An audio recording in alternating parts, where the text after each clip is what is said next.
Hi, everybody.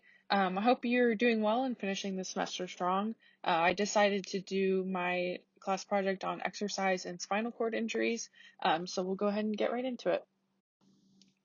To start off, I thought it was pretty important that we understand the different types of spinal cord injuries. To put it broadly, a spinal cord injury can occur at any vertebral level of the spine. And so you see that on this picture right here. You have the cervical, thoracic, lumbar, and sacral regions of the spine. Depending on wherever the injury is, it'll affect the body differently.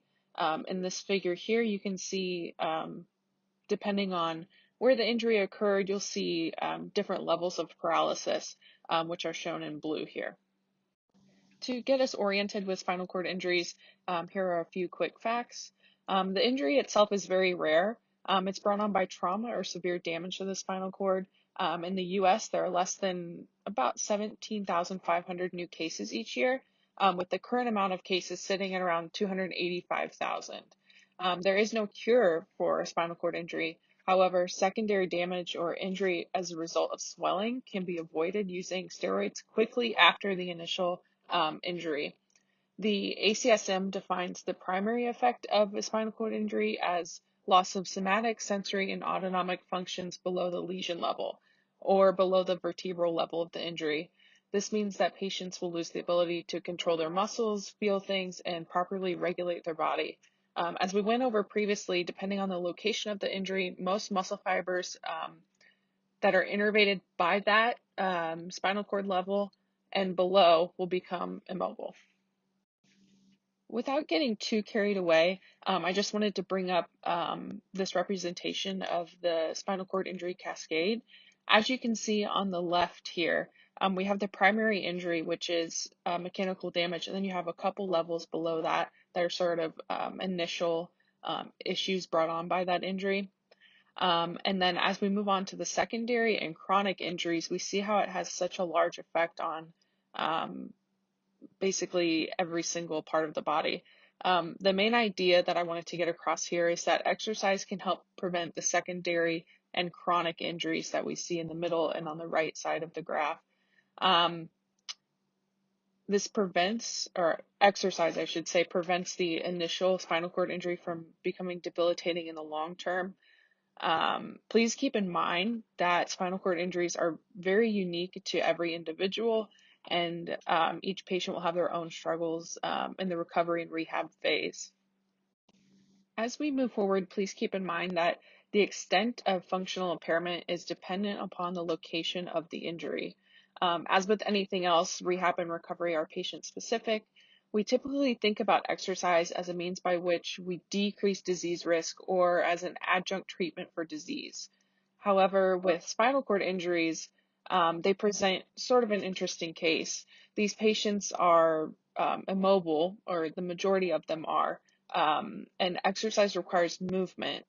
So instead of looking at exercise as a way to prevent disease or treat disease, it's really the primary way that patients recover from this type of injury. Something that I found very interesting as I was considering which topic to choose for this project is that with spinal cord injury patients, they are essentially immobile and exercise requires movement. So I guess another way of putting this is, how do we get patients who are in essence bedridden or cannot move by themselves and get them to a state where they can begin to walk and utilize their muscles more? So now we will start to get into some of the exercise recommendations for this population. The next couple slides, all of this information is featured in the guidelines for exercise testing and prescription on page 358. It just gives you a nice little table of all this information if you want to look at that as well. So these are the FIT principles for aerobic exercise prescription. The frequency of exercise should start at 2 days per week and progress up to 3 days per week. The intensity of this activity should be moderate. Some sources say about 40 to 59% of their heart rate reserve. Some guidelines suggest that vigorous aerobic activity is beneficial as well, but of course that would depend on the experience and skill of the patient.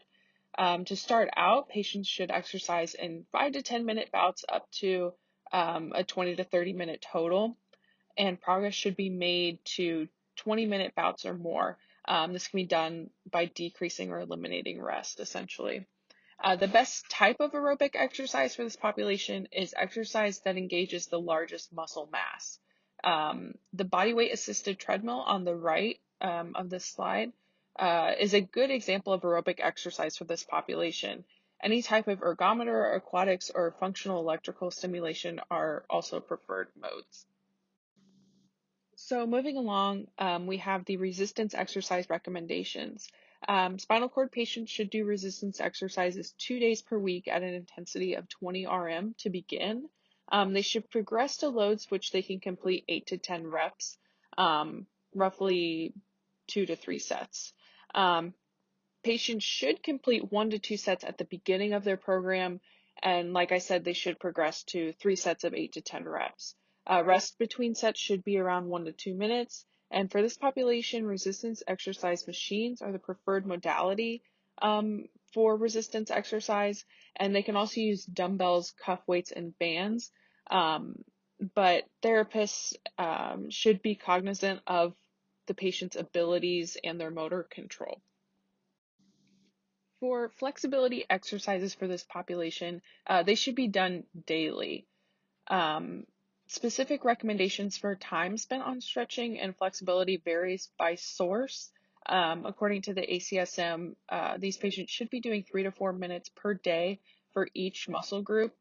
If they are doing aerobic or resistance exercise that day, it should follow their warm up and their training. Another source says 30 to 60 seconds per stretch, 2 sets a day, totaling roughly 5 to 15 minutes. For any of these recommendations, it's important that the patient's pain scale is kept at 2 or below. Active and standing stretching is preferred, but for some patients, this is not possible, just sort of depending on where they are in their recovery. So low intensity and passive stretching can be used for patients who are not able to stand on their own. On this slide here, you can see some of the most common and important considerations when giving an exercise prescription to this population. The first thing we have here is autonomic dysreflexia, which essentially is an increased catecholamine secretion, which is norepinephrine and epinephrine. And as we know, this will increase heart rate, blood pressure, VO2, and exercise capacity. The main thing to be aware of in this population is that blood pressure can increase way too high. So that means that their systolic blood pressure will be above 300 and diastolic above 200. If this is seen at any time during exercise, then they need to stop exercise and get medical attention right away. The next concern that we have on this slide is skin breakdown. Because some of these patients are bedridden, they may have bed sores and things like that. So just something to be aware of is that if their skin does start to break down, they are at an increased risk for infections. Likewise, because these patients are not getting as much movement throughout the day like you and I would, their bone mineral density actually decreases because the load that they're placing on their muscles and bones just isn't the same as it used to. Because of this decreased bone density, they're at an increased risk for fractures and therefore falls as well. The fourth concern that I listed on this slide here is post-exercise hypotension.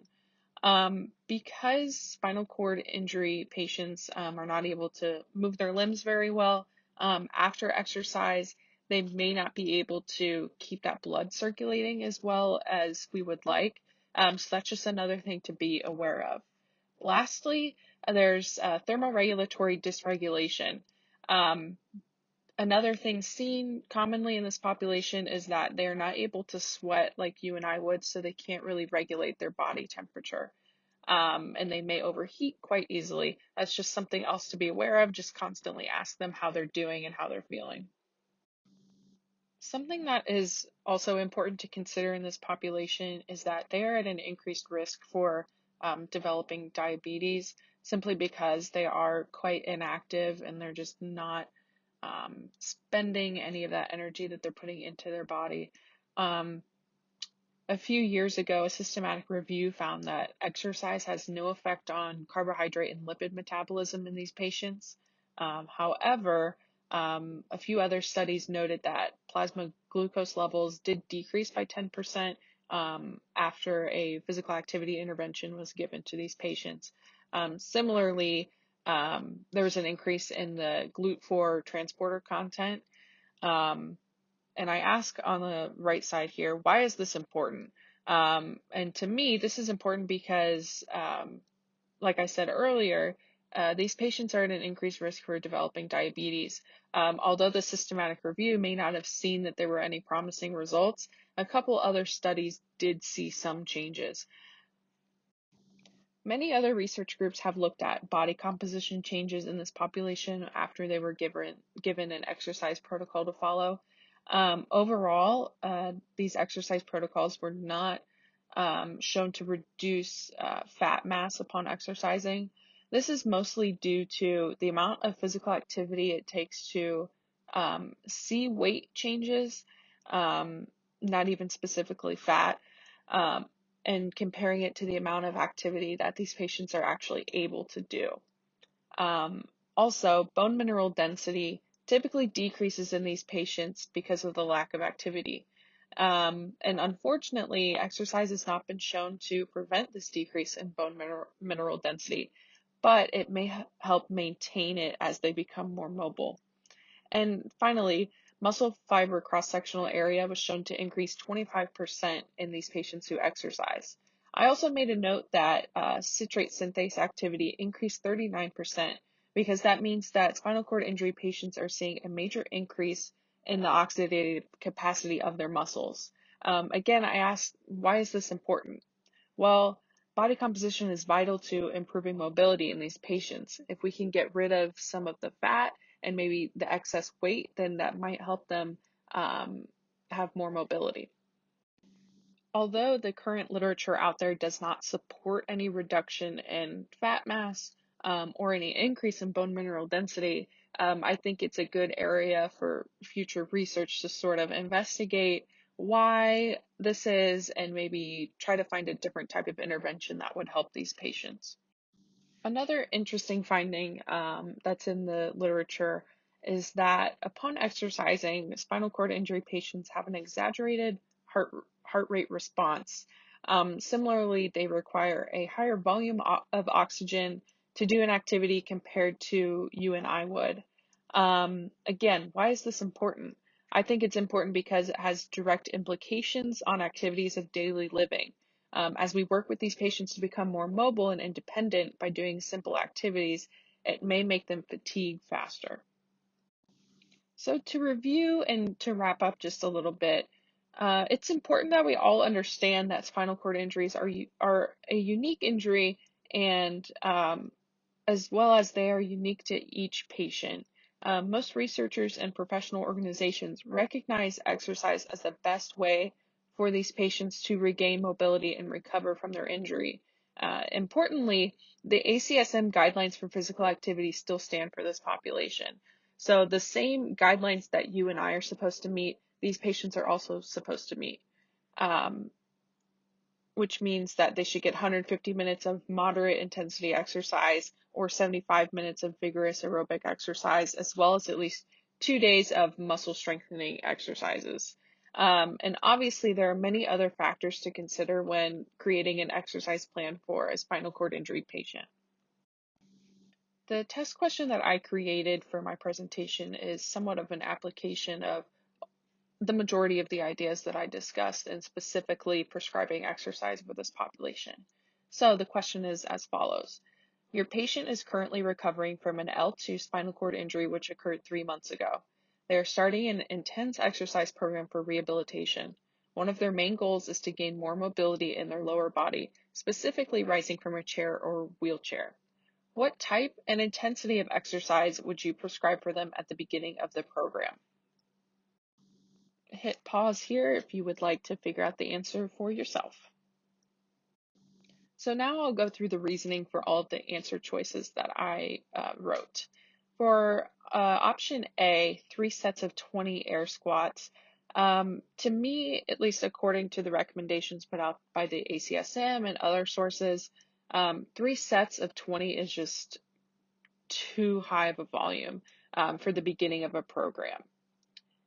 For option B, 20 RM back squats, I hope that this one was obvious to you that you wouldn't program this, simply because back squats are pretty dangerous for this population to be doing, especially as they just enter into an exercise program. Option C, which I believe is the correct response, 2 sets of 10 air squats. This is the ideal volume of exercise for this specific timing of the exercise program. Even in the beginning, you may need to drop it down, maybe do 3 sets of 5 with 1 to 2 minute breaks between the sets. And for option D, a 30 to 40% of 1RM deadlift. Again, just like option B, I hope that you would understand that these patients are significantly mobility impaired and they may not have fine motor control, which is needed for a deadlift. Such a complex lift would not be appropriate for a patient at this stage of rehab. All right, so now we're at the end of my presentation. Just want to thank you guys for listening to this and watching it. I hope that you guys learned something interesting or new. This slide right here is just my resources for all of the research and factual information that I included in the slides. And this last slide right here is just the links to the images that I used.